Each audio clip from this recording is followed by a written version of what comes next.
हरे कृष्णा। तो हरे कृष्णा। तो समस्त भक्तों का हार्दिक हम स्वागत करते हैं आज के कार्यक्रम में। आज हम रामायण से बालकांड 15 देखेंगे। तो लास्ट टाइम हमने डिस्कशन किया था विश्वामित्र और वशिष्ठ के बीच में जो कन्फ्लिक्ट था उसके बारे में विचार किया था। तो आज वो पार्ट को थोड़ा आगे बढ़ाएंगे। तो लास्ट टॉपिक था हमारा द रियल पावर पार्ट 1। तो आज हमारा टॉपिक रहेगा द रियल पावर पार्ट 2। ठीक है। तो लास्ट टाइम हमने देखा था कामधेनु गाय को लेने की प्रयास करते हैं विश्वामित्र जी। इस प्रकार कामधेनु गाय के शरीर से अनेक प्रकार के सैनिक निकलते हैं, विश्वामित्र जी का सैनिक को परास्त कर देते हैं। तो उसके पश्चात विश्वामित्र जी लज्जित होते हैं और वन में जाते हैं। विश्वामित्र जी शिव जी का तपस्या करते हैं। अनेक वर्ष का तपस्या करने के पश्चात भगवान शिव प्रकट होते हैं। विश्वामित्र जी वर मांगते हैं। तो विश्वामित्र जी कहते हैं वेद, वेदांग, उपनिषद, धनुर्वेद, गंधर्व, देवता, उनके पास जो भी अस्त्र शस्त्र है मुझे सब आप प्रदान कीजिए, मुझे ब्रह्मास्त्र भी चाहिए। तो शिव जी समस्त अस्त्र शस्त्र का विद्या विश्वामित्र जी को प्रदान करते हैं। तो विश्वामित्र जी शिव जी के द्वारा वर प्राप्त होने के पश्चात उनका अहंकार उसी प्रकार बढ़ता है जिस प्रकार पूर्णिमा का चांद का आकार बढ़ता रहता है। एक दिन विश्वामित्र जी वशिष्ठ के आश्रम में आते हैं और उनका सुंदर आश्रम को नष्ट भ्रष्ट कर देते हैं। तो समस्त ऋषि मुनि और पशु पक्षी वहां से भागने लगते हैं। वशिष्ठ जी देखकर वो कहते हैं आप लोग भागो मत, मैं इस विश्वामित्र का जो घमंड है, अहंकार है, उसको मैं नष्ट करता हूं। इस प्रकार वो कहते हैं। तो विश्वामित्र जी उनको कहते हैं कि अरे वशिष्ठ मुनि वहां पर रुको, आप भी भागो मत। तो आग्नेय अस्त्र लेकर वशिष्ठ जी को आक्रमण करते हैं। तो वशिष्ठ जी अपना ब्रह्म दंड को लेकर खड़े रहते हैं और विश्वामित्र जी जो आग्नेय अस्त्र को वशिष्ठ के ऊपर प्रयोग करते हैं, जब वो आग्नेय अस्त्र वशिष्ठ जी के ब्रह्म दंड के साथ टकराता है, वो आग्नेय अस्त्र उसी प्रकार शांत हो जाता है जिस प्रकार आग के ऊपर पानी गिरने से आग शांत हो जाता है। उसके पश्चात विश्वामित्र जी रुद्र अस्त्र, इंद्र अस्त्र, वरुण अस्त्र, विष्णु चक्र आदि अनेक अस्त्र प्रयोग की। एक प्रकार की रामायण वर्णन करता है कि 100 से ज्यादा अस्त्र प्रयोग किए वशिष्ठ के ऊपर। ये समस्त अस्त्र शस्त्र को वशिष्ठ जी ने केवल उनका ब्रह्म दंड से ही रोक दिया। अंत में विश्वामित्र जी फ्रस्ट्रेट हो जाते हैं और सबसे महान, सबसे शक्तिशाली अस्त्र ब्रह्मास्त्र को प्रयोग करते हैं। तो ब्रह्मास्त्र को जब छोड़ते हैं, समस्त देवता, दानव, पशु पक्षी आश्चर्यचकित हो डर जाते हैं और सारा संसार में उताप पड़ जाता है और ब्रह्मास्त्र वशिष्ठ जी के शरीर की ओर प्रवेश करता है। तो वशिष्ठ जी जब ब्रह्मास्त्र को देखते हैं, अपना शरीर का तेज उत्पन्न करते हैं।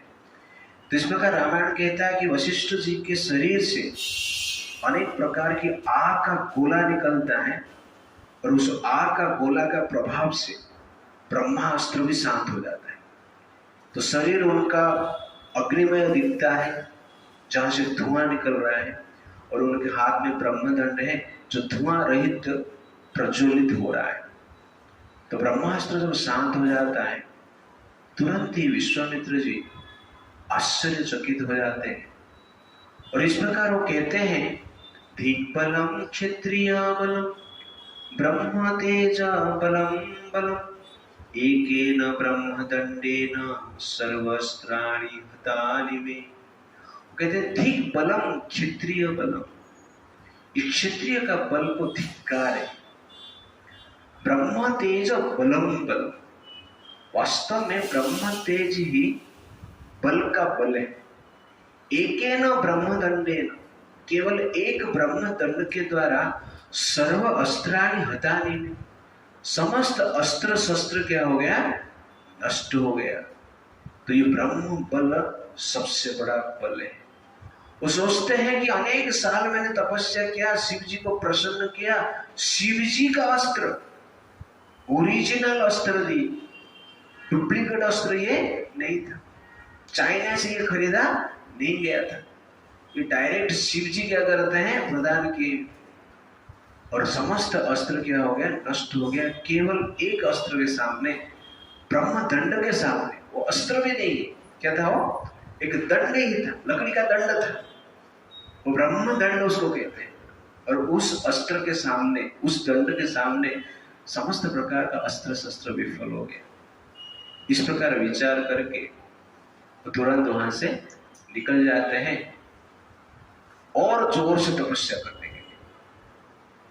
तो इससे पता चलता है कि लास्ट लेक्चर में हमने देखा था किस प्रकार कि कामधेनु का शरीर से निकला हुआ सैनिक विश्वामित्र के सारे सैनिक को मार देते हैं और 100 संतान का भी वध कर देते हैं। और यहाँ पर हम देख रहे हैं वशिष्ठ जी के केवल ब्रह्म दंड से विश्वामित्र जी का समस्त अस्त्र शस्त्र नष्ट हो जाता है। तो वशिष्ठ जी को इस प्रकार माना जाता है कि वो जप करने में सर्वश्रेष्ठ है और भगवान के नाम को अति श्रद्धा के साथ, प्रेम के साथ, ध्यान के साथ प्रतिदिन जप करते थे और ब्रह्म मुहूर्त में जप करते थे। और उस जप का प्रभाव से वशिष्ठ ने इतना बल प्राप्त किए, ब्रह्म बल प्राप्त किए। तो ब्रह्म बल मतलब भगवान कृष्ण का डायरेक्ट स्पिरिचुअल एनर्जी और भगवान कृष्ण का विल को एक्सेप्ट करना। तो ये जनरली क्या है, ब्रह्म बल है। इसीलिए जो चैंटिंग है अत्यंत महत्वपूर्ण है। तो यहाँ पर आप देखेंगे कि विश्वामित्र जी अनेक वर्ष तक शिव जी का तपस्या की और समस्त अस्त्र शस्त्र प्राप्त किए, इवन ब्रह्मास्त्र भी प्राप्त किए, लेकिन ये ब्रह्म दंड के बल से ब्रह्मास्त्र भी क्या हो जाता है, नष्ट हो जाता है। तो ये भगवान का नाम जप करने का प्रभाव है। इसलिए नाम जप करने के लिए एक सिंपल फॉर्मूला है, कॉल। क्या है, CALL, कॉल, भगवान को कॉल करना है। तो पहला फॉर्मूला है, पहला प्रिंसिपल ये है, C फॉर क्लियरली, भगवान का नाम क्लियरली जप करना चाहिए। उच्चारण जो हम करते हैं वो जनरली डिस्टिंक्टली होना चाहिए, क्लियर होना चाहिए। हरे कृष्णा कृष्णा कृष्णा हरे हरे, हरे राम राम राम हरे हरे, इस प्रकार क्लियरली जप होना चाहिए। उसके साथ साथ क्या है, ए फॉर अटेंटिवली, क्लियरली तो जप करना है लेकिन ध्यान से सुनना है। महामंत्र क्लियरली जप किया लेकिन ध्यान और किधर है तो नहीं चलेगा। तो जप हमारा क्लियर होना चाहिए और उसके साथ साथ भगवान के नाम के ऊपर ध्यान भी 100% रहना चाहिए। चेतसा न अन्यगामिना, और किधर जाना नहीं चाहिए। एल फॉर लाउडली, थोड़ा जोर से बोलना चाहिए, धीरे धीरे बोलेंगे, मन में बोलेंगे तो सो जाएंगे। ये कलयुग का एक प्रकार की टेंडेंसी है। इसलिए थोड़ा जोर से बोलते हैं जो कि हमें सुनाई दे क्लियरली, तब जाके मन क्या हो जाता है, थोड़ा शांत हो जाता है। फिर भी हम सो जाते हैं, इतना डिवोटी से जोर जोर बोलते हैं, वो बोलते बोलते सो जाता है और बाजू वाला उठ जाता है उसका आवाज। इस प्रकार मतलब जब करते हैं लोग, स्वयं सो जाता है, बाजू वाला उठ जाता है, उसको लगता है मैं धीरे बोलता हूँ। तो लाउडली बोलना है लेकिन ध्यान से हमें क्या करना है, सुनना भी। और L, last L, CALL, L for lovingly. क्या है, लविंगली, प्रेम के साथ जप करना चाहिए। इसलिए हरे कृष्ण कृष्ण कृष्ण हरे राम राम राम राम हरे, तो भगवान आने वाले रहेंगे तो भी भाग जाएंगे, तो मुझे बुला रहा है या भगा रहा है ओके ना? तो थोड़ा क्या करना चाहिए, ध्यान से हमें जप करना चाहिए। हरे कृष्णा कृष्णा कृष्णा हरे हरे, हरे राम राम राम हरे। एक कॉल फॉर्मूला, सिफर जोर से बोलो, ए फॉर एल फॉर। तो इस प्रकार हम जब करते हैं तो हमें स्पिरिचुअल एनर्जी मिलता है, और जिस स्पिरिचुअल एनर्जी से आप मटेरियल सक्सेस भी प्राप्त कर सकते हैं और स्पिरिचुअल सक्सेस भी प्राप्त कर सकते हैं। तो वशिष्ठ जी के पास स्पिरिचुअल एनर्जी था और मटेरियल सक्सेस भी उनको मिला ना, जिसके द्वारा विश्वामित्र जी के 2,18,700 सोल्जर्स को खाना खिलाए, चांदी की थाली में खिलाए। ये मटेरियल सक्सेस है ना। आपका घर पे एक भी चांदी का थाली है नहीं। इसलिए जनरली अत्यंत महत्वपूर्ण है भगवान का नाम जप करना। Therefore, material power is insignificant before spiritual power, और material power is nothing before spiritual power। इसलिए आध्यात्मिक शक्ति रियल शक्ति है। और शास्त्र में हम एग्जाम्पल जैसे देखेंगे कि प्रहलाद महाराज छोटा बालक था, लेकिन भगवान का नाम ध्यान से जप करते थे, कॉल फॉर्मूला से जप करते थे, ओम नमो भगवते वासुदेवाय। और उस नाम से इतना स्पिरिचुअली पावरफुल हो गए थे कि उनके पिता हिरण्यकश्यप प्रहलाद को आग में डाला, लेकिन आग में वो चले, पहाड़ से फेंके लेकिन वो मरे नहीं, हड्डी उनका फ्रैक्चर हुआ नहीं। पानी में डुबाने के प्रयास की, लेकिन वो डूब के भी मरे। सर्प के बीच में छोड़ दी, सर्प भागे, सर्प उनको मारे तो भी कुछ नहीं हो रहा था, विष पिलाए तो भी मरे नहीं, अस्त्र शस्त्र से मारने का प्रयास किया गया लेकिन मरे नहीं, समस्त प्रकार वेपन्स प्रयोग किया गया लेकिन प्रहलाद जी मरे नहीं। क्यों? क्योंकि उनके पास ब्रह्म बल था, भगवान कृष्ण के बल था।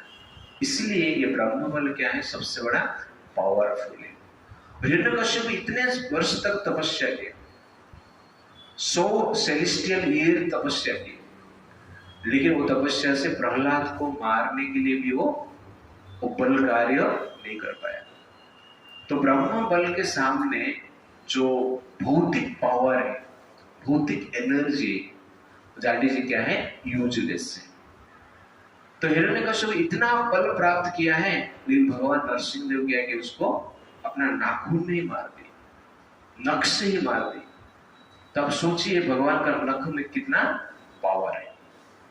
जिस बल हिरण्यकश्यप इतना पावरफुल था कि संसार का कोई भी अस्त्र शस्त्र के द्वारा उसका वध नहीं किया जा सकता है। इंद्र का वज्र उसके लिए काम नहीं करता है, ब्रह्मास्त्र भी उनके लिए काम नहीं करता है, भगवान शिव जी का पशुपात अस्त्र त्रिशूल भी काम नहीं करता है। बट हिरण्यकश्यप का वध कैसे हो गया? भगवान नरसिंहदेव का नाखून से हो गया। इसका अर्थ क्या है कि भगवान नरसिंहदेव के नाखून में जितना पावर है, उतना पावर वज्र में नहीं, उतना पावर ब्रह्मास्त्र में भी नहीं, उतना पावर पाशुपत अस्त्र में भी नहीं। तो ये नाखून का पावर है, नख से ही मार दी। तो इसीलिए ये जो ब्रह्म बल है सबसे पावरफुल एनर्जी। तो शिव जी पार्वती जी को बता रहे कि एक बार गुजरात में एक राजा थे जिनका नाम है खड्गबाहु। महान राजा थे, धार्मिक थे। तो एक बार उनके हाथीशाला में एक हाथी जो कि पावरफुल था, लेकिन थोड़ा पागलपन भी उसके हृदय में था, हाथीशाला से अपना जंजीर तोड़कर, रस्सी तोड़कर वो निकल जाता है, हाथीशाला को नष्ट कर देता है और नगर में इधर उधर भागने लगता है। उस पागल हाथी को देखकर नगरवासी भी इधर उधर भागने लगे, बड़े बड़े घर को तोड़ दिया, पेड़ को उखाड़ के फेंक दिया, कितने लोग को पैर में कुचल के मार दिया, सूंड में इधर उधर फेंक दिया। इस प्रकार हाथी घूम रहा है। खड़गवाह को पता चला तो तुरंत ही अपने बेटे के साथ वो आते हैं, हाथी को देख के वो रुक जाते हैं, विचार करते हैं इसको कैसे कंट्रोल करूं। हाथी को कंट्रोल करने में पारंगत थे, लेकिन जब ये हाथी को देखते हैं वो कंट्रोल करने के तो प्रयास करते हैं, इच्छा करते हैं, लेकिन भय से आगे बढ़ नहीं पाते। तो इस प्रकार चिंता कर रहे हैं, हाथी नगर में घूम रहा है, रोड पे चल रहा है, और एक ब्राह्मण स्नान करके उस रोड पे आ रहा है। सब लोग चिल्ला रहे हैं ब्राह्मण को, अरे हाथी आ रहा है, साइड हो जाओ। ब्राह्मण ध्यान नहीं देता है, वो कुछ तो मंत्र जप करता है। जप करके मंत्र में इतना निमग्न हो गया है तो उसको कोई नहीं देख रहा है, दिख रहा है, और सामने से हाथी उसको दिख रहा है, लेकिन हाथी से भयभीत नहीं होता है। तो हाथी आगे बढ़ रहा है, ब्राह्मण भी आगे आ रहा है, सबको लग रहा है हाथी उठा के ब्राह्मण को मार देगा। तुरंत हाथी ब्राह्मण को जाता है, अपना सूंड उठाता है, ब्राह्मण को पकड़ता है, तो ब्राह्मण का हाथ उस सूंड को टच हो जाता है। तो ब्राह्मण का हाथ सूंड को टच हो जाता है, हाथी उधर ही बैठ जाता है, शांत हो जाता है। सब लोग देख के आश्चर्यचकित हो जाते हैं। वो सोचते हैं कि इस ब्राह्मण के पास इतना पावर कहां से आया। हाथी को स्पर्श किया, हाथी शांत हो गया, तो इसका कारण क्या है। तो ब्राह्मण को पूछते हैं, तो ब्राह्मण कहता है कि मेरे पास एक मंत्र है। क्या मंत्र है? वो गीता का 16 चैप्टर का फर्स्ट 3 श्लोक क्या करता है, उच्चारण करता है।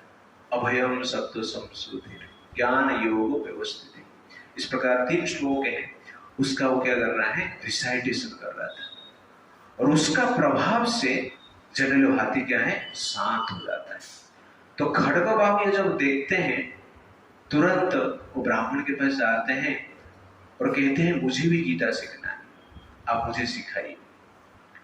उसके पश्चात तो ब्राह्मण के पास में रहकर खड़गवाह गीता स्टडी करते हैं और ये 3 श्लोक याद करते हैं, कुछ दिन प्रैक्टिस करते हैं। और एक दिन स्वयं जाते हैं हाथीशाला में, वो हाथी को खोलते हैं। हाथी पागल जैसे इधर उधर भागता है, लेकिन खड़गवाह क्या करते हैं, वो हाथी को जाके स्पर्श करते हैं, तो हाथी शांत हो जाता है। तो वो भी निश्चित हो जाते हैं कि मंत्र में पावर है।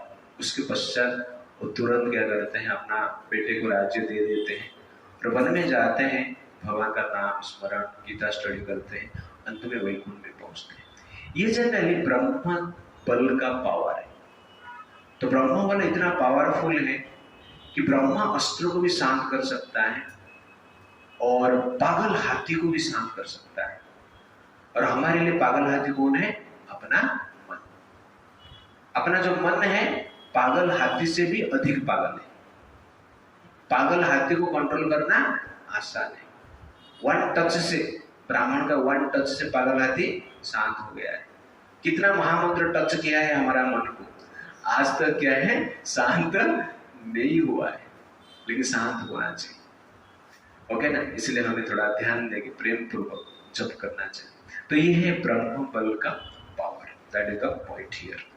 उसके साथ और एक पॉइंट यहाँ पे है कि विश्वामित्र जी पहले वशिष्ठ जी से हार जाते हैं, उसके बाद जाते शिव जी को संतुष्ट करने के लिए तप करते हैं। क्यों करते हैं तप? प्रतिशोध लेना है, इसीलिए वो तप करते हैं। तो 2 चीज है, एक है प्रतिशोध और एक है शोध। शोध मतलब प्यूरिफिकेशन, प्रतिशोध का अर्थ है प्यूरिफिकेशन का एगेंस्ट। प्रति मतलब एगेंस्ट, विपरीत। तो शोध का विपरीत जो कार्य करता है उसको हम क्या कहते हैं, प्रतिशोध कहते हैं। कभी कभी हम हार जाते हैं किसके हाथ से, तो हम प्रतिशोध लेने की प्रयास करते हैं, ये प्रतिशोध की भावना है। तो विश्वामित्र जी हम प्रयास करते हैं। विश्वामित्र जी इस प्रकार प्रयास किए हैं प्रतिशोध लेने के लिए, लेकिन प्रतिशोध का परिणाम क्या हुआ, फिर से हार गए। तो शोध प्रतिशोध, शोध मतलब प्यूरिफिकेशन। तो जीवन में कोई भी जो डिफिकल्टीज आ रहा है, प्रॉब्लम्स आ रहा है, फेलियर्स आ रहा है, वो किस लिए आ रहा है? हमारा शुद्धिकरण के लिए आ रहा है, अहंकार का शुद्धिकरण के लिए आ रहा है। अहंकार को त्याग करने के लिए भगवान क्या करते हैं? इस प्रकार की डिफिकल्टीज प्रदान करते हैं, फेलियर्स देते हैं। इसीलिए डिफिकल्टीज और फेलियर को हमें राइट स्पिरिट से लेना है और अहंकार को दमन करने का एक इंस्ट्रूमेंट के रूप में लेना है, एक अवसर के रूप में लेना है। लेकिन अहंकार को दमन करने के अवसर के रूप में हम नहीं लेते हैं तो मन में क्या उत्पन्न होता है? प्रतिशोध उत्पन्न होता है। तो विश्वामित्र पहला अहंकार के कारण गाय को लेने की प्रयास की, हार गए, तभी प्रतिशोध के लिए वशिष्ठ जी के पास आते हैं। अहंकार पहला लोभ निर्माण करता है, लोभ पूर्ण नहीं होता तो क्रोध निर्माण करता है, क्रोध से भी सक्सेस नहीं मिलता है तो प्रतिशोध लेने की प्रयास करता है। तो अहंकार बार बार क्या करता है? जीव को विपत्ति में डालता है, कॉम्प्लिकेटेड एक्टिविटी में डाल देता है, फ्रस्ट्रेशन में डाल देता है। जीव जनरली फ्रस्ट्रेशन में रहता है और डिप्रेशन में रहता है, उसका मूल कारण क्या है? अहंकार। जो जितना इगोइस्टिक रहेगा वो व्यक्ति उतना फ्रस्ट्रेटेड रहेगा, वो व्यक्ति उतना डिप्रेशन में रहेगा। If you are in depression that means you are egoistic, if you are in frustration that means you are egoistic। तो अहंकार व्यक्ति को फ्रस्ट्रेशन और डिप्रेशन में डालता है। और कलयुग में ज्यादातर लोग क्या है? अहंकारी, ज्यादातर लोग फ्रस्ट्रेटेड, डिप्रेशन।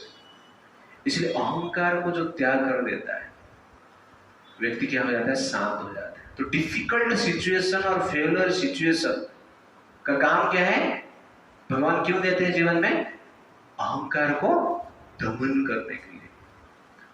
लेकिन हम अहंकार को दमन करवाते नहीं है, स्वीकार नहीं करते हैं उसको, तो अहंकार और बढ़ता है और जिसके द्वारा हम विपत्ति निर्माण करते हैं। तो this is very very important. तो डो नॉट लिव फॉर प्रतिशोध बट लिव फॉर आत्मशोध। आत्मा का शुद्धि करने के लिए हमें जीना है, प्यूरिफिकेशन ऑफ दिस सोल।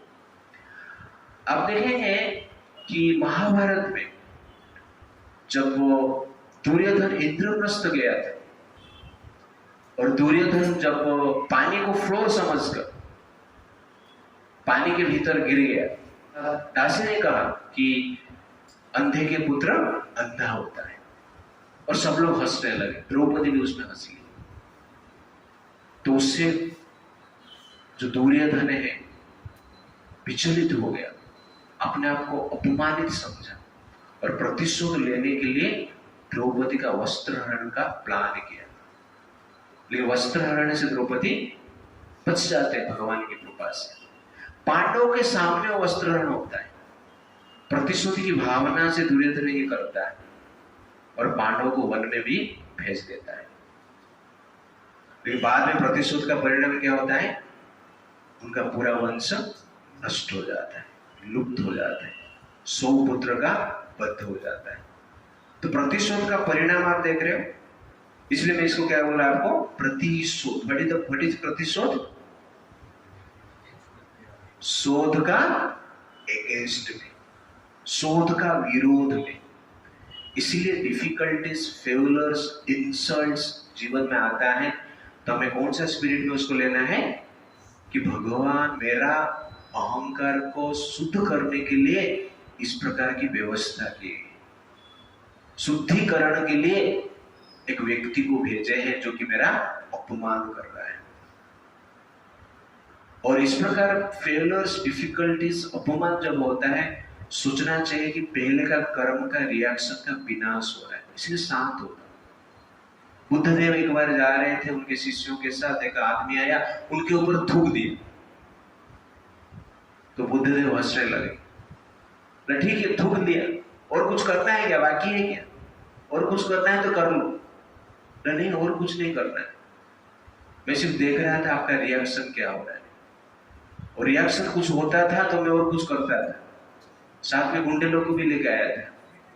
लेकिन मैं थूका था, आप कुछ हो ही नहीं रहे, आपको क्या करना है? आप जाइए। बुद्धदेव आगे बढ़ने लगे, शिष्य लोग पूछे कि आपके पास तो शक्ति है, फिर भी आपके ऊपर वो थूका, आप कुछ बोले नहीं। तो मेरे पास तो शक्ति है, लेकिन वो मेरे ऊपर इसलिए थूका क्योंकि लास्ट लाइफ में मैंने कुछ किया था, पहले उसका कुछ अपमान किया रहेगा, कुछ गलती किया रहेगा, वो कर्म का रिएक्शन मुझे मिल गया, इसलिए मैं चुप रहा। कुछ करता था तो दूसरा कर्म बनाता था, उसका भी फल मुझे आगे जाके मिलता था, और उस कर्म का फल प्राप्त करने के लिए मुझे एक नया शरीर धारण करना पड़ता था। अभी तो थूका है, और नेक्स्ट लाइफ में कोई आता था तो एक नंबर कर देता था, अच्छा हुआ थूका है। तो कहने का अर्थ है, भगवान जो डिफरेंट सिचुएशन हमें हमारा जीवन में भेजते हैं, हमारा कर्म का विनाश करने के लिए। इसलिए अहंकार के कारण इस रहस्य को हम समझ नहीं सकते। तो विश्वामित्र जी यहाँ पर प्रतिशोध लेने की प्रयास की, दुर्योधन भी प्रतिशोध लेने की प्रयास की, लेकिन परिणाम क्या हुआ? उनका अंत हो गया। लेकिन पांडव जब द्रौपदी का वस्त्रहरण हो रहा था, शांत रहे, और अंत में पांडव प्रतिशोध लेने की प्रयास ही नहीं की कि वस्त्रहरण हुआ था इसलिए हम युद्ध करेंगे, 100 पुत्र को मार देंगे, इस प्रकार नहीं। पांडवों ने शांति के लिए प्रयास किए, 5 गांव मांगे, 5 गांव जब नहीं मिला, अपना राज्य के लिए उनको लड़ना था। वो प्रतिशोध के लिए लड़े नहीं, वो धर्म स्थापना करने के लिए लड़े। इसलिए प्रतिशोध की भावना से हमें कार्य नहीं करना चाहिए। और परीक्षित महाराज भी आप देखेंगे, परीक्षित महाराज को ब्राह्मण ने श्राप दिया। परीक्षित महाराज सिर्फ वन में घूम रहे थे, प्यास लगा, समीक ऋषि ध्यान में बैठे हैं, उनको पानी मांगे, पानी उनको मिला नहीं, वो ध्यान से सुने नहीं, क्योंकि ध्यान में मग्न थे, इसलिए एक मरा हुआ सर्प को उनके गले में डाल देते, समीक ऋषि के गले में। उनका बेटा को पता चलता है कि समीक ऋषि के गले में, पिताजी के गले में कोई राजा ने सर्प डाला है, इसलिए वो श्राप दे देता है, जिस राजा ने मेरे पिताजी के गले में सर्प डाला है, उस व्यक्ति का देहांत 7 दिन में हो जाएगा, सर्प का दंशन से हो जाएगा, तक्षक नाग का दंशन से हो जाएगा। परीक्षित महाराज जब सुनते हैं, प्रतिशोध लेते, सैनिक को भेजते, वो ब्राह्मण को जाके मार देते। नहीं, परीक्षित महाराज ये विचार करते हैं, ये प्रतिशोध की समय नहीं है, ये शोध की समय है। भगवान की कृपा है, मुझे 7 दिन मेरे पास है, मृत्यु का टाइम मुझे पता चल गया है, ये टाइम का उपयोग मुझे करना है। इसलिए क्या करते हैं, भागवतम सुनते 7 दिन बैठ के, प्रतिशोध नहीं लिए, वो अपना शोध के लिए भागवतम सुने।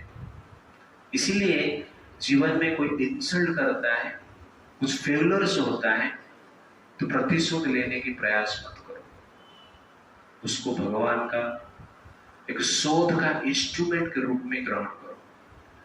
इससे हमारा अहंकार क्या होता है, विनाश होता है। लेकिन ईगो मानता नहीं, मन मानता नहीं। एक बार क्या हुआ, एक व्यक्ति लड्डू बांट रहा था, सबको हंसते हंसते लड्डू बांट रहा है। सब लोगों ने पूछा, तू लड्डू क्यों बांट रहा है? ना, मेरा घोड़ा गुम हो गया, मेरा घोड़ा गुम हो गया इसलिए मैं लड्डू बांट रहा हूं। तो सब लोगों ने पूछा, घोड़ा तो गुम हो गया फिर भी लड्डू बांट रहे? मैं इसलिए लड्डू बांट रहा हूं कि घोड़े के साथ मैं होता था तो मैं भी गुम हो जाता था, इसलिए खुशी से मैं क्या कर रहा हूं, लड्डू बांट रहा हूं। वो घोड़ा कौन है? अपना अहंकार, अपना मन। तो मन के साथ, अहंकार के साथ हम रहेंगे तो क्या होगा, हम गुम हो जाएंगे, हमारा जो बुद्धि है नष्ट हो जाएगा। भगवान की जो कृपा है उसको हम कृपा के रूप में धारण नहीं कर पाएंगे। तो कहने का अर्थ है कि ईगो के साथ हमें नहीं रहना है, मन के साथ भी हमें नहीं रहना है। क्यों? तुम दिमाग को घुमा देता है, नेगेटिव वे में कार्य करता है। विश्वामित्र जी का ये प्रॉब्लम है, वो ईगो के साथ में रहे, मन के साथ में रहे। इसलिए पहले तो हारे, क्षमा मांगना चाहिए था हारने के पश्चात, इतना शक्ति देखने के पश्चात क्षमा मांगना चाहिए था, क्योंकि वो ऋषि थे, निर्दोष भी थे, पर प्रतिशोध लेने के लिए प्रयास करते हैं और हार जाते हैं। इसलिए प्रतिशोध लेने के हमें प्रयास करना नहीं चाहिए। तो जीवन में हमें किस लिए जीना चाहिए? शोध के लिए जीना चाहिए, प्रतिशोध के लिए जीना नहीं चाहिए। तो परिवार में इंसल्ट होगा, फ्रेंडली रिलेशनशिप में कभी कभी इंसल्ट होगा, जीवन में फेलियर्स आएगा, लेकिन हमें क्या करना चाहिए? भगवान का एक शोध की प्रोसेस से ये समझकर हमें जीवन में जीना चाहिए। उसके पश्चात विश्वामित्र जी विचार करते हैं, वे घोर तपस्या करो, इसलिए वो दक्षिण दिशा में जाते हैं, तपस्या करते हैं, 1000 वर्ष तक तपस्या करते हैं, ब्रह्मा जी को संतुष्ट करते हैं। शिव जी को पहले संतुष्ट किया, अस्त्र शस्त्र काम नहीं किया, अभी ब्रह्मा जी को संतुष्ट करते हैं। 1000 वर्ष तपस्या करने के पश्चात ब्रह्मा जी आते हैं और कहते हैं कि आपका तपस्या से मैं संतुष्ट हूं, इसलिए मैं आपको राजर्षियों के पद प्रदान करता हूं।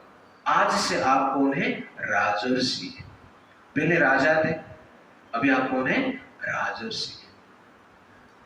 इस प्रकार वरदान दे के ब्रह्मा जी चला जाते हैं, लेकिन विश्वामित्र जी संतुष्ट नहीं होते हैं। वो विचार करते हैं, इतना साल मैंने तपस्या किया और सिर्फ राजर्षि पद मुझे मिला है, मुझे और बड़ा पद चाहिए, मुझे ब्रह्मर्षि होना है, मुझे ब्रह्मर्षि के लिए प्रयास करना है। इस प्रकार विचार वो करते हैं और तपस्या करने के लिए फिर हिमालय को जाते हैं, तपस्या करते हैं। इसके बीच में त्रिशंकु करके एक राजा हुए, जो कि अयोध्या से राम जी के वंशज ही, पूर्वज है। वशिष्ठ मुनि उनके गुरु थे। अनेक प्रकार के यज्ञ उन्होंने किया है, धर्मशास्त्र के अनुसार जी रहे थे, प्रजा का पालन कर रहे थे, सत्यवादी भी थे। उनके मन में एक बार विचार आया, मैं स्व शरीर में स्वर्ग जाना चाहता हूं। इसलिए वशिष्ठ मुनि के पास गए और कहे कि हे गुरुदेव, मुझे ये स्व शरीर में स्वर्ग जाना है, इसके लिए मेरे लिए कुछ आप यज्ञ कीजिए। वशिष्ठ मुनि ने कहा, इस प्रकार का यज्ञ मुझे पता नहीं है, ये असंभव है, ये नहीं हो सकता। तो ये जब सुनते हैं त्रिशंकु जी दुखी हो जाते हैं और वशिष्ठ मुनि के पुत्रों के पास आते हैं। वशिष्ठ मुनि के 100 पुत्र रहते हैं और उनको कहते हैं कि मैं गुरु जी के पास गया, आपके पिताजी के पास गया था, मुझे ये शरीर में स्वर्ग जाना है, लेकिन वो मना कर दी, आप मेरे लिए यज्ञ कीजिए। ये जब सुनते हैं 100 पुत्र, वो क्रोधित हो जाते हैं।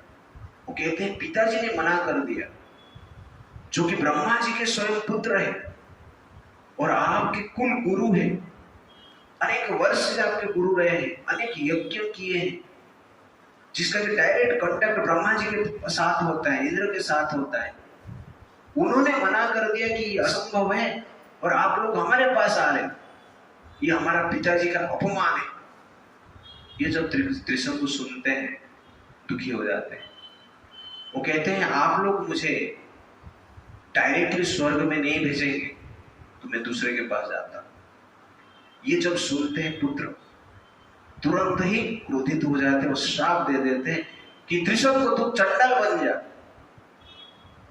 जब त्रिशंकु को इस प्रकार श्राप मिलता है, एक ही रात में त्रिशंकु का शरीर नीला पड़ जाता है, उसका वस्त्र भी नीला बन जाता है, वो मुल्ला जैसे दिखने लगते हैं। ओके ना, उनका बाल जो है छोटा छोटा हो जाता है, ओके ना, दाढ़ी निकल जाता है, शरीर पूरा रुक्ष हो जाता है। उसके साथ साथ क्या है, उनके गले में लोहे का गहना सब प्रकट हो जाता है, सोने का गहना गायब हो जाता है। इस प्रकार का रूप जब वो उनके नागरिक देखते हैं, सैनिक देखते हैं, उनसे भागते हैं। उसके पश्चात भी त्रिशंकु के मन में स्वर्ग जाने की इच्छा नष्ट नहीं होता है। वो विश्वामित्र जी के पास आते हैं और विश्वामित्र जी वो कहते हैं कि मैं वशिष्ठ जी के पास गया था, उन्होंने मेरा सहायता नहीं की।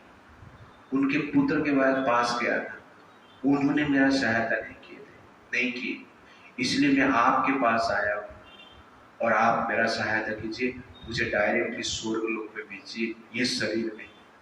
विश्वामित्र जी कहते हैं कि आप मेरे शरण में आए हैं और शरणापन्न को शरण देना मेरा धर्म है, और विश्वामित्र के शरण में जो आता है वो कभी खाली हाथ लौटता नहीं।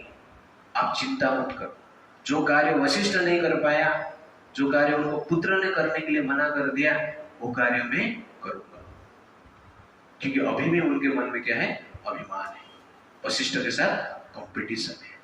ओके, इस प्रकार का नेचर रहता है। आपके शत्रु ने वो कार्य नहीं किया, आपके पास कोई आएगा तो आप क्या बोल, मैं करता हूं, वो नहीं किया ना, मैं करता हूं, क्यों, उसको नीचा दिखाने के लिए। अभी भी वो मेंटालिटी विश्वामित्र जी के पास है। और विश्वामित्र जी, उनके पुत्र भी उनके पास रहते हैं। 100 पुत्र तो मर गए थे, बाद में उनका 4 पुत्र हुआ, और 4 पुत्र को क्या करते हैं, यज्ञ का सामग्री लाने के लिए भेजते हैं, और बाकी शिष्यों को कहते हैं आप जाओ, समस्त धरती लोग पे जो अच्छे ऋषि मुनि है सबको बुला के लेकर, मैं ऐसा यज्ञ करूंगा जिस यज्ञ से त्रिशंकु को स्वर्ग में भेजूंगा। इस प्रकार वो कहते हैं। समस्त शिष्य जाते हैं, समस्त ऋषि मुनि को बुला कर लेकर आते हैं, लेकिन वशिष्ठ के पुत्र नहीं आते हैं। तब ये जो विश्वामित्र जी सुनते हैं, वशिष्ठ के पुत्र को ही श्राप दे देते हैं कि ये वशिष्ठ पुत्र मेरे बात नहीं सुने, इसलिए लोग चंडाल बन जाएंगे। इस प्रकार के क्या करते हो, श्राप देते हैं। बाद में वो यज्ञ स्टार्ट करते हैं, यज्ञ में मेन याजक बनते हैं, और अनेक बार मंत्र क्या है, पठन करते हैं। और बार बार मंत्र पठन करने के पश्चात भी देवता नहीं आते, तुरंत ही गुस्सा हो जाते हैं, यज्ञ मंडप से उठ जाते हैं, देवता को और देखते हैं, वो कहते हैं मैं ठीक ठीक मंत्र उच्चारण कर रहा हूं, फिर भी देवता यहाँ पर प्रकट नहीं होते हैं, और मेरे तप बल से मैं क्या करूंगा, इस त्रिशंकु को डायरेक्टली स्वर्ग भेजूंगा। इस प्रकार बोलकर त्रिशंकु को बोलते तुम स्वर्ग जाओ। त्रिशंकु स्वर्ग की ओर जाता है और स्वर्ग में पहुंच जाता है। इंद्रदेव उसको देखता है, ये स्वर्ग में आ गया त्रिशंकु, और चंडाल शरीर में ही पहुंचता है। तो इंद्रदेव देखता है, अरे ये मुल्ला किधर से आ गया। इंद्रदेव बोलते तू फिर से धरती में लौट जा। तो त्रिशंकु स्वर्ग से नीचे गिरता है। विश्वामित्र जी देखते हैं त्रिशंकु स्वर्ग से नीचे गिर रहा है, और जोर जोर से चिल्ला रहे कि विश्वामित्र जी मुझे बचाइए, मुझे बचाइए। तो ये जब विश्वामित्र जी देखते हैं, तुरंत बोलते हैं उधर ही ठहर जा। तो त्रिशंकु स्वर्ग और धरती के बीच में ठहर जाते हैं, लटकते हुए दिखते हैं। उनका सर नीचे रहता है और पैर ऊपर रहता है। तो इस प्रकार सिचुएशन में मुल्ला लटक रहा है त्रिशंकु क्या कर रहे हैं, लटक रहे हैं चंडाल भेष में। तो ये सब देख के विश्वामित्र जी बोलते हैं इंद्र को, इसके लिए स्वर्ग का स्थान चाहिए। इंद्रदेव बोलते इसको स्वर्ग मिलेगा ही नहीं। तो उसके बाद विश्वामित्र जी कहते हैं क्या आप स्वर्ग में उसको स्थान नहीं देंगे तो मैं मेरा स्वर्ग निर्माण करूंगा। और सब देवताओं के सामने अपना तपोबल से सप्त ऋषि निर्माण करते हैं, सप्तर्षि मंडल निर्माण करते हैं, अनेक नक्षत्र मंडल निर्माण करते हैं, नया सूर्य, नया चंद्र, इस प्रकार नया स्वर्ग वर्णन निर्माण करते हैं। और त्रिशंकु को कहते हैं ये तुम्हारा स्वर्ग है, इस स्वर्ग में तुम रहना। तो इंद्र बाकी देवता देख के सब लोग आश्चर्यचकित हो जाते हैं, और विश्वामित्र जी कहते हैं इस स्वर्ग का अनुमोदन आप लोग करो, इस स्वर्ग का एक्सेप्ट आप करो। तो इंद्र बोलते हैं ठीक है। आकाश गंगा जो है, आकाश गंगा में एक स्थान है, विश्व नरपथ करके एक स्थान है, उस स्थान में इस स्वर्ग अभी भी है जो कि विश्वामित्र जी निर्माण किए थे। उसके पश्चात विश्वामित्र जी को प्रणाम करके देवता लोग जाते हैं। इससे पहले त्रिशंकु जो विश्वामित्र को मिले थे एक शब्द बोले थे कि मैंने अनेक यज्ञ किया है, अनेक तप किया है, जीवन में कभी असत्य का आचरण नहीं किया है, और मेरे ये यज्ञ के बल से मुझे स्वर्ग प्राप्त होना ही चाहिए, लेकिन मुझे प्राप्त नहीं हो रहा है। इसका अर्थ है इस संसार में जो बल है पुरुषार्थ नहीं, परिश्रम सबसे बल नहीं, पुरुषार्थ सबसे बड़ा बल नहीं है, दैव बल सबसे बड़ा है। और दैव के प्रभाव से मेरा पुरुषार्थ कार्य नहीं कर रहा है, इसलिए मुझे 100 शरीर में स्वर्ग में कोई भेज नहीं सकता है, भेज ले रहा है। इस प्रकार वो कहे थे। और ये सब सुनकर विश्वामित्र जी जनरल ने इस प्रकार प्रयास किए, एक नया स्वर्ग निर्माण करके भेजा। तो पुरुषार्थ आवश्यकता है। पुरुषार्थ मतलब क्या है? परिश्रम। तो परिश्रम जो हमारे जीवन में जो परिश्रम है वो सीड जैसे, बीज जैसे, ये बीज अत्यंत आवश्यक है। क्योंकि बीज रहेगा तो प्रकृति उसको हेल्प करेगी। प्रकृति तो अपने आप है, लाइट भी है, लेकिन एयर भी है, मिट्टी भी है, पानी भी है, लेकिन बीज नहीं है तो प्रकृति कुछ नहीं कर पाएगा। तो बीज क्या है? परिश्रम है। फल का जो रूट है वो क्या है? बीज। बीज रहेगा तो पेड़ उगेगा, फूल आएगा, उसमें फल भी होगा। लेकिन कभी कभी बीज भी होता है, प्रकृति भी होता है, पेड़ भी होता है, लेकिन फल नहीं आता है।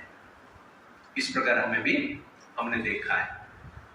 तो इसका कारण क्या है? दैव है, भगवान की इच्छा नहीं। सिंपल एग्जाम्पल, आपको पुलाव बनाना है, अपने बासमती राइस लेकर आए, अपने अच्छा तेल भी लेकर आया, फ्लावर लेकर आया, कैबेज लेकर आया, गाजर लेकर आया, बर्तन भी लिया, सब कुछ लेकर रख दिया, अपने आप बिरयानी बनेगा? बनेगा कैसे? कुक चाहिए। आग भी जलेगा, लेकिन क्या है? कुक चाहिए, बनाने वाला चाहिए, नहीं तो बिरयानी के बदले में और कुछ बन जाएगा। ओके ना? तो कुक की आवश्यकता है, तो इंस्ट्रूमेंट की आवश्यकता है, इंग्रेडिएंट का भी आवश्यकता है, लेकिन बनाने वाला भी चाहिए, कुक चाहिए। तो ठीक उसी प्रकार परिश्रम हमारा बीज है, इंग्रेडिएंट। प्रकृति देने वाली क्या है? बर्तन और फायर। लेकिन कुक कौन है? भगवान की इच्छा है, वो कुक है। वो भगवान की इच्छा रहेगा तो निश्चित रूप से फल मिलेगा, लेकिन भगवान की इच्छा नहीं रहेगा तो फल प्राप्त होना संभव नहीं। इसीलिए जीवन में कभी कभी हम परिश्रम भी करेंगे तो फल मिलेगा नहीं। तो क्या सोचना चाहिए हमें? भगवान की इच्छा नहीं, इसलिए परिश्रम करते हैं तो भी फल नहीं मिलता है, और कभी कभी परिश्रम नहीं करते तो भी फल मिल जाता है। इस प्रकार भी संसार में देखा गया है कि नहीं? अब रोड पे चल रहे हो, अचानक आपको क्या मिल गया? कुछ धन प्राप्त हो गया। आप फिल्म देखने के लिए जा रहे थे, लेकिन आपको कुछ धन प्राप्त हो जाता है। तो ये कैसे हो गया? क्योंकि भगवान की इच्छा है, आपको प्राप्त हुआ है। अभी पॉलिटिक्स, अभी इलेक्शन चल रहा है, यू अंडरस्टैंड? तो बड़े बड़े नेता हुए हैं जो कि डिफरेंट पॉलिटिकल पार्टी से 30 साल, 20 साल, 40 साल से जुड़े हैं, उनको टिकट नहीं मिल रहा है। लेकिन ऐसे लोग हैं जिसको टिकट तुरंत मिल जाता है। तो रामायण का राम, अरुण गोविल है ना उसका नाम, तो उसको टिकट मिल गया। और बड़े बड़े जो नेता थे उनका किसका टिकट कट गया, तो इसको कहते हैं भगवान की इच्छा, दैव। तो दैव इस प्रकार क्या करता है? कार्य करता है। इसलिए कभी कभी जनरली हमें फ्रस्ट्रेट नहीं होना चाहिए, जीवन में सक्सेस नहीं मिल रहा है तो भी, दैट इज द पॉइंट। और भगवान क्या करते हैं? कभी कभी डायरेक्टली रक्षा करते हैं, कभी कभी इनडायरेक्टली रक्षा करते हैं। पांडव का लाइफ में आप देखेंगे तो पांडव का भगवान रक्षा कभी कभी डायरेक्टली किए, कभी कभी इनडायरेक्टली किए। जब द्रौपदी का वस्त्रण हुआ है, भगवान वहां पे प्रकट नहीं हुए, केवल साड़ी ही प्रकट हो रहा था। एक साड़ी खत्म हो रहा था तो द्रौपदी जी नया साड़ी में दिखते थे। एक चमत्कार, भगवान दिखते नहीं थे। तो भगवान अदृश्य है, लेकिन दैव प्रोटेक्ट करता है। वैसे ही भीमसेन जब जरासंध को मार रहा था, तो जरासंध को मार नहीं पा रहा था भीमसेन, तो भगवान ने क्या किया? उसके शरीर में बल प्रदान किया, अपना ही बल दिया। और उसके साथ साथ अंत में भीमसेन जब जरासंध का शरीर को फाड़ा, तो भगवान ने एक लकड़ी को फाड़ के अपोजिट डायरेक्शन में फेंके, तो भीमसेन को समझ में आया। तो यहाँ पर भगवान क्या करते हैं? डायरेक्टली डायरेक्शन दी, दैव प्रोटेक्ट किया है। तो समटाइम्स दैव इज सीन, समटाइम्स दैव इज नॉट सीन।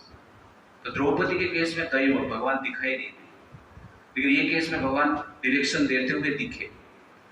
और धृतराष्ट्र जब भीमसेन को एम्प्रेस करके मारने की प्रयास किया, धृतराष्ट्र ने बुलाया भीमसेन को, आजा बेटा, तू इतना बड़ा काम किया है, मेरे हृदय में तेरे प्रति बहुत प्रेम उत्पन्न हो रहा है, इसलिए मैं तुझे आलिंगन करना चाहता हूं। तो भीमसेन खुशी से, धृतराष्ट्र बहुत संतुष्ट है, इसलिए आलिंगन करने के लिए जा रहे थे।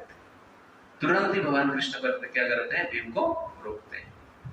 और धृतराष्ट्र के सामने भीम का एक पुत्र जो कि दुर्योधन यूज कर रहा था गदा विद्या सीखने के लिए, तो उसको देते हैं। और धृतराष्ट्र उस भीम को, लोहे का भीम को एम्ब्रेस करते हैं। एम्ब्रेस करके इतना पावर लगाता है अपना कि वो लोहे का भीम जो है चूर्ण विचूर्ण हो जाता है, पाउडर बन जाता है। भीम देखिए आश्चर्य हो जाता है। तो ये डायरेक्टली जगले भगवान क्या करते हैं, भीम को रक्षा करते हैं। और कभी कभी भगवान हमें इसके थ्रू रक्षा करते हैं, जैसे कि पारनावर्त पांडवों को मारने की प्रयास किया गया लक्षागृह में। तो लक्षागृह में पांडवों को जलाकर मारने की प्रयास किया गया। तो लाख का एक घर बनाया गया था, वहां पे पांडवों को इन्विटेशन धृतराष्ट्र ने दिया, दुर्योधन ने दिया, और कुंती के साथ पांडव वहां पर 1 साल रहे। जाने से पहले उनको पता था कि लाख से बनाया गया है, हमें मारने की प्लान हुआ है, फिर भी धृतराष्ट्र का आदेश करके वहां पे जाते हैं, 1 साल रहते हैं। लेकिन विदुर जी जाने से पहले उनको बता दिए थे, उनको एक एग्जाम्पल सिर्फ दिए थे, डायरेक्टली बताए नहीं थे। उनको एग्जाम्पल ऐसे दिए थे कि जंगल में आग लग गया तो चूहा कैसे बचता है, युधिष्ठिर को पूछते हैं। तो युधिष्ठिर महाराज कहते हैं, हाँ, चूहा अपना मिट्टी के नीचे घर बनाता है, इसलिए वो बच जाता है। इतना ही बता के छोड़े। और युधिष्ठिर महाराज को समझ में आ गया था। पहला दिन से हो जाए कि घर पे कौन सा काम शुरू किए, सुरंग खोदना शुरू किए। पहला दिन से 1 साल में सुरंग खोदे, और कुछ काम नहीं। दुर्योधन को लग रहा था कि उधर मजाक कर रहे हैं, लेकिन वो क्या कर रहे थे, सुरंग खोद रहे। और एक दिन वो स्वयं आग लगाते हैं, भीम ही आग लगा देता है और सुरंग से निकलकर बचते हैं। तो विदुर के द्वारा पांडवों को बचाया गया है। तो इस प्रकार आप देखेंगे कि कभी कभी दैव हमें डायरेक्टली बचाते हैं, इसके थ्रू से बचाते हैं, और कभी कभी अदृश्य शक्ति के द्वारा बचाते हैं। तो इस प्रकार जनरली हमें सोचना चाहिए। और दैव का पावर सबसे बड़ा पावर है, और संसार दैव से ही चल रहा है। हमारा शरीर कैसे चल रहा है, दैवी शक्ति से चल रहा है, स्पिरिचुअल एनर्जी से चल रहा है। ये संसार भी दैवी शक्ति से चल रहा है। इसलिए कपिल मुनि कहते हैं, मेरे पीछे आप लोग, मद भयात वाति वातोयम सूर्यतपति मद भया वर्षन्ति इंद्र दहति अग्नि मृत्युम सरति मद भया। तो कपिल मुनि कहते हैं, मद भयात वाति वातोयम, मेरे भय से इस संसार में हवा बहता है। सूर्य तपति मद भयात, सूर्य देव ताप प्रदान करते हैं मेरे भय के कारण। वर्षति इंद्र दहति अग्नि, इंद्रदेव वर्षा करते हैं, अग्नि दहन करता है मेरे भय के कारण। मृत्यु सरति मद भयात, और मेरे भय के कारण मृत्यु भी संसार में क्या कर रहा है, घूम रहा है। इसलिए संसार जो है भगवान का शक्ति से चल रहा है। इसलिए हमारा जो मेन रियल पावर क्या है, energy of Krishna, wheel of Krishna, वो वास्तव में पावर है।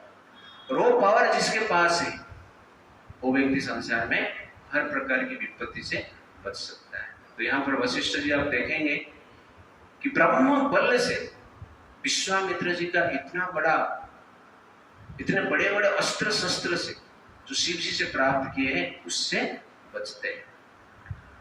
और उसके साथ साथ यहाँ पर आप देखेंगे विश्वामित्र जी अपना शक्ति से एक नया स्वर्ग भी निर्माण करते हैं, वो भी एक प्रकार की स्पिरिचुअल पावर है। और दूसरा स्वर्ग निर्माण करके त्रिशंकु को वहां पे रखते तो इस प्रकार विश्वामित्र जी विचार करते हैं कि अभी मुझे ब्रह्मर्षि बनना है, और इसके लिए वो तपस्या करने के लिए फिर से निकल पड़ते हैं और 1000 साल तक तपस्या करते हैं। तो हम देखेंगे नेक्स्ट टाइम कि वो सच में ब्रह्मर्षि बन पाते हैं या उनको उनका तपस्या में और कुछ बाधा है।